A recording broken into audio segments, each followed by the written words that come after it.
Welcome to my channel study zone never stop learning.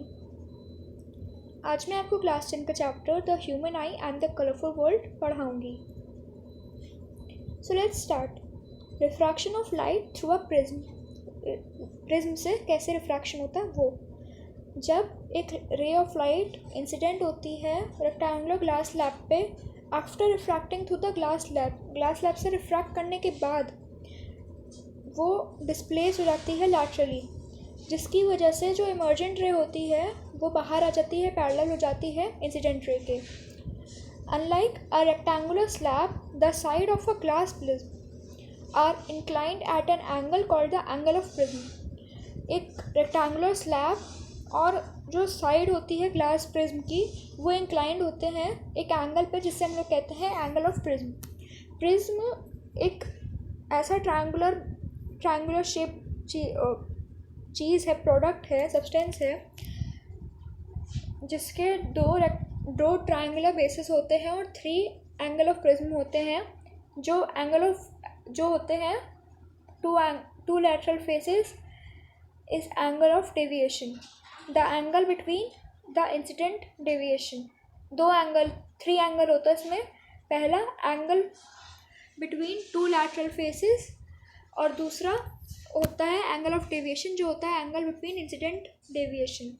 Dispersion of white light bye a glass prism. The phenomenon of splitting of white light into its 7 constituent color when it passes through a glass prism, वो कहलाता है dispersion of white light. The various colours seen are violet, indigo, blue, green, yellow, orange and red, जिसको हम लोग shortly कहते हैं VIBGYOR. The sequence of colors remembers as vibgyor's. The band of 7 color वो कहलाता है 7 color का band spectrum कहलाता है। The different component color of light bends at a different angle with respect to the incident angle. Violet light bend least and red bends the most.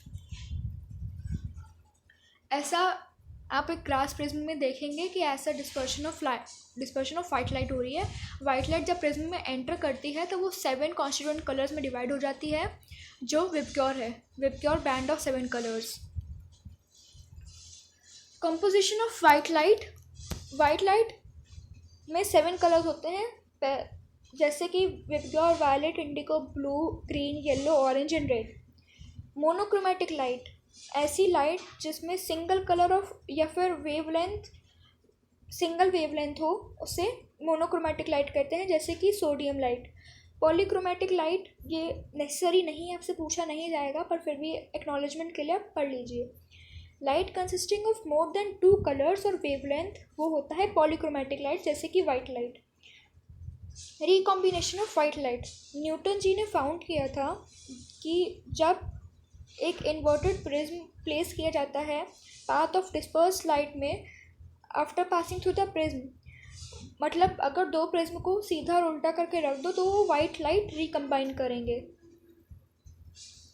इसैक Newton, he was the first who obtained spectrum of sunlight by using glass prism. ये पहले थे, ऐसे इंसान थे जिन्होंने spectrum of sunlight glass prism से discover की थी।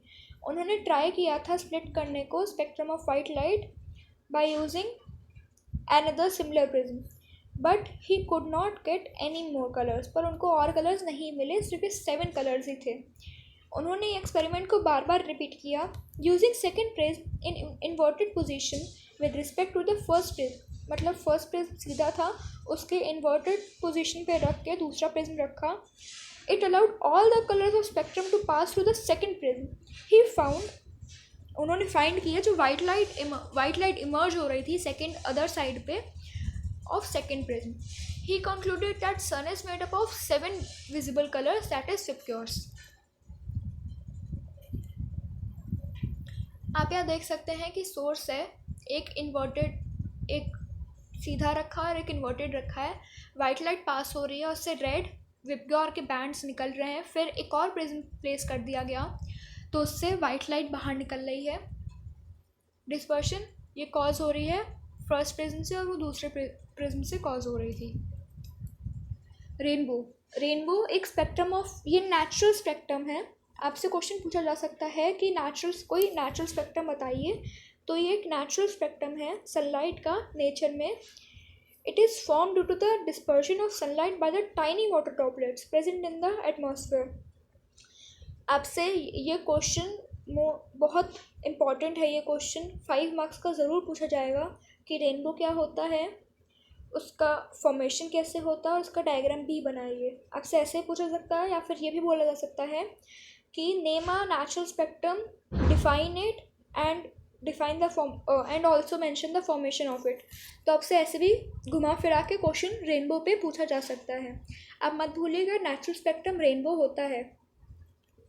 Formation of rainbow.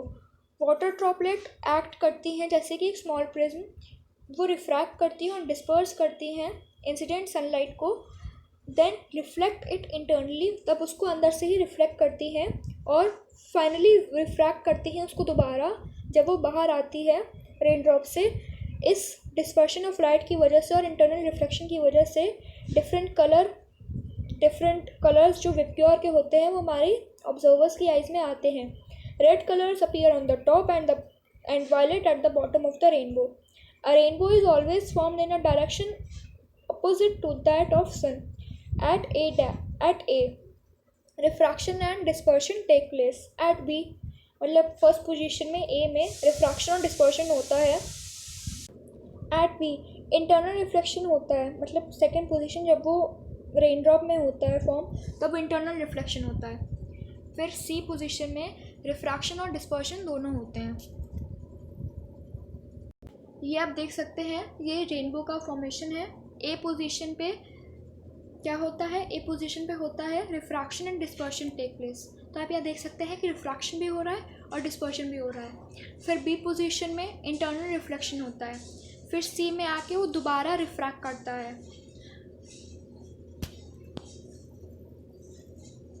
Atmospheric refraction, ऐसा रिफ्रैक्शन लाइट का जो कॉज होता है अर्थ एटमॉस्फेयर से having air layers of varying optical density, वो कहलाता है atmospheric refraction.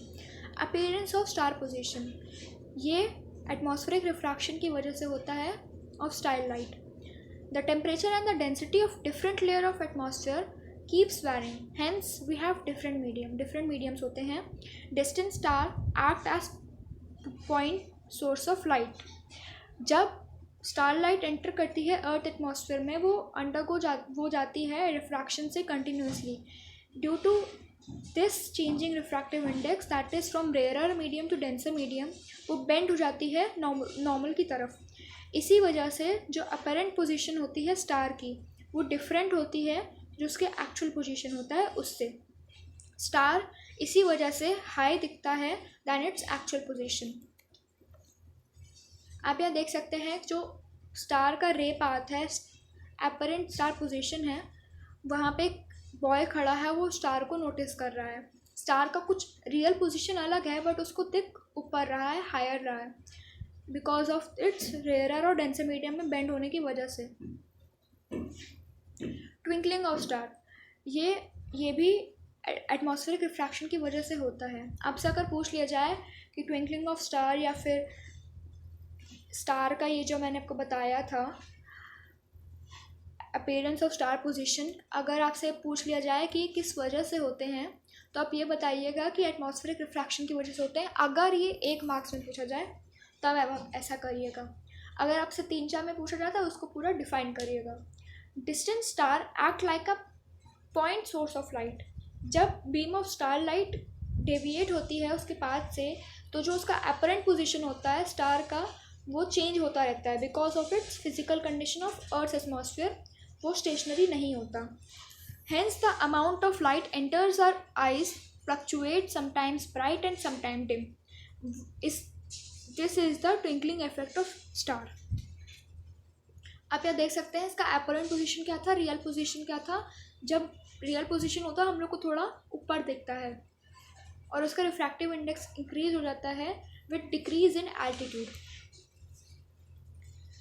Why planets twinkle? Why planets do not twinkle?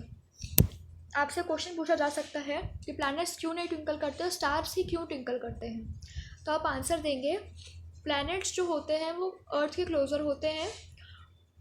English में आप लिख लेगा, मैं हिंदी में बता रही हूँ, आप इंग्लिश में बता रही, planets are closer to earth, और वो देखे जा सकते हैं एक्सटेंडेड सोर्स ऑफ लाइट से, that is the collection of large number of point size sources of light.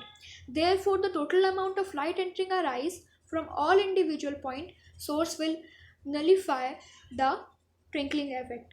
Why? The duration of day becomes approximately 4 minutes shorter if there is no atmosphere on earth.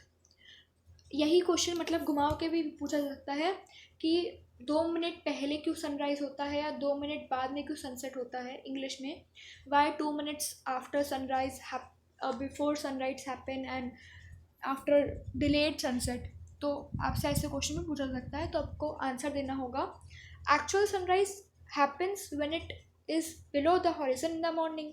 The rays of light from the sun below the horizon reach our eyes because of refraction of light. Similarly, the sun can be seen about few minutes after the actual sunset. Thus, the duration of daytime will increase by 4 minutes. आपसे ऐसे question पूछा सकता है कि earlier sunrise क्यों होता है और लेट सनसेट क्यों होता है. तब का आपका आंसर ये होना चाहिए, this is due the atmospheric refraction. Because of this is visible about 2 minutes earlier than actual sunrise and about 2 minutes after the actual sunset. Apparent fluttering of the sun's disk at sunset and sunrise is due to the atmospheric refraction. आप यहाँ देख सकते हैं कि atmosphere है जो उसके actual position थी, रिफ्रैक्ट होने की वजह से उसके हॉरिजन से वो हम लोग को सन थोड़ा ऊंचा दिख रहा है, मतलब कि अर्लियर सनराइज. और ऐसे ही उसके सनसेट के वक्त भी होता है कि जब वो सन ऑलरेडी नीचे जा चुका होता है, सनसेट हो चुका होता है उसके हॉरिजन से, पर हम लोग को दिखता है कि हाँ वो अभी भी सनसेट हो रहा है. वो उसकी अपरेंट पोजीशन होती है, उसकी रियल पोजीशन नहीं होती है because of its refraction. Scattering of light. According to Rayleigh's law of scattering, the amount of scattered light is directly proportional to 1 lambda/4. Scattering of light decrease करती है with increase in wavelength. Tyndall effect, ये जब एक beam of light strike होती है, the minute particle of earth atmosphere suspended particles of dust and molecules of air, the path of beam वो visible होने लगती है. इस phenomenon of scattering of light को by the colloidal particle gives the Tyndall effect. It can be observed when sunlight passes through a canopy of a dense forest. आप कभी notice करना किसी डेंस फॉरेस्ट में एक कैनोपी हो तो वहाँ से टिंटल इफेक्ट हम लोग को दिखता है, ऑब्जर्व किया जा सकता है. The colour of the scattered light depends on the size of the scattering particles. Very fine particle, large size particle, very large enough particle. Very fine particle होते हैं वो मेनली स्कैटर होते हैं blue colour, short wavelength. Large size particle scatter light of longer wavelength, उसकी longer wavelength जो है red. Very large enough particle, the sky appears white. Colour of sunrise and sunset. आपसे पूछा जा सकता है कि ऐसा मतलब रेडिश कलर क्यों हो जाता है सनराइज और सनसेट के वक्त. तो आप आंसर लिखेंगे, जब सनराइज और सनसेट होता है तो जो कलर होता है सन का और उसके सराउंडिंग्स का वो रेड हो जाता है. During sunrise and sunset sun horizon के पास होता है और इसी वजह से सन को लार्जर डिस्टेंस ट्रैवल करना पड़ता है एटमॉस्फेयर में. इसी वजह से जो ब्लू लाइट होती है शॉर्टर वेवलेंथ वाली, वो स्कैटर्ड होती है by the particles. The light of the longer wavelength जो रेड कलर की होती है वो हमारी आइज तक आती है. इसी वजह से हम लोग को सन रेड दिखता है कलर में. वाई द डेंजर सिग्नल और sign is made of red colour. आपसे क्वेश्चन भी पूछा जा सकता है कि रेड कि डेंजर सिग्नल हमेशा रेड क्यों रखा जाता है या फिर ऐसा यूज़ क्यों किया जाता है. तो आपका आंसर होना चाहिए, red colour scatters the most when strikes the small particles of fog and smoke because it has the maximum wavelength. जो रेड कलर होता है वो हमारे आइज़ पे, मतलब सातों कलर रखो तो आप नोटिस करोगे जो रेड कलर है वो सबसे मैक्सिमम वेवलेंथ का और हमारी आइज़ पे सबसे ज़्यादा इफेक्ट कर रहा है. उसी की वजह से उसको as a danger signal use किया जाता है जब फॉग होता है या स्मोक होता है. Hence from large distance also, बहुत दूर की जगह से भी, मतलब अप्रॉक्स 500 मीटर्स हम लोग इस रेड सिग्नल को देख सकते हैं. At noon sun appears white. अब ये भी क्वेश्चन पूछा जा सकता है कि नून के वक्त सन क्यों वाइट सा दिखने लगता है। एट नून सन हमारे ओवरहेड होता है और sunlight will travel shorter distance relatively through the atmosphere. Hence at noon sun white दिखता है as only little of the blue and violet colour scatter होते हैं, इसी वजह से वाइट दिखता है। जब ब्लू और वायलेट आता है तो उसकी वजह से वो वाइट दिखने लगता है। आप यहाँ देख सकते हैं कि ऑब्जर्वर है, यहाँ पे लाइट ट्रैवल कर रही है larger distance in atmosphere. Afternoon में लाइट ट्रैवल कर रही है less distance in atmosphere, less blue scatter हो रही है, मतलब ब्लू लाइट होती है वो लेस स्कैटर हो रही है। ब्लू स्कैटर्ड अवे सन अपीयर रेडिश। जब ब्लू लाइट स्कैटर होती है तो इसलिए सन रेडिश दिखने लगता है। अगर आपको मेरी ये video the human eye and the colourful world पे पसंद आई हो तो इसे लाइक सब्सक्राइब शेयर करना ना भूलें, और अगर आपको इसमें कोई भी डाउट हो तो कमेंट बॉक्स में डाल दें। Thank you.